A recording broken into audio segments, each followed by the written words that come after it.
I was just saying, throughout history, the Jews have been persecuted, obviously, from the Holocaust, and we were granted Israel as a result of this. Granted by whom?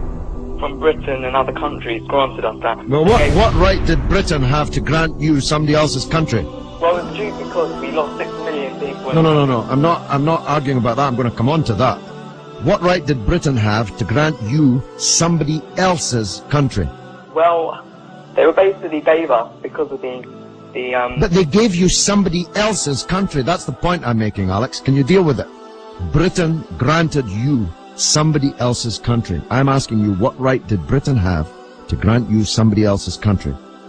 The Jews have suffered. They were subject to regular discrimination at best and murder at most.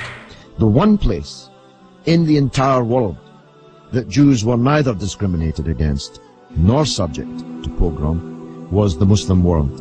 That's why, under the protection of the Muslims, the Jews left Europe.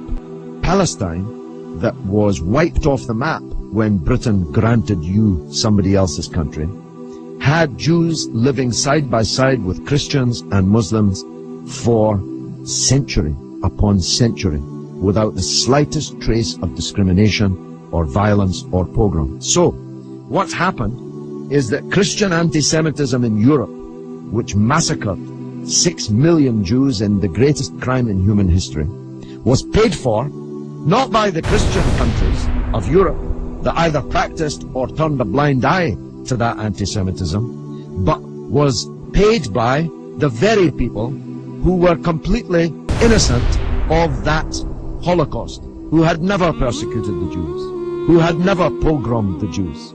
And that seems to me to add insult to the injury suffered by a people whose country was wiped off the map, who were dispersed into exile, to make way for a Zionist idea which was granted to European Jews by Britain, that Britain had no right to give away somebody else's country.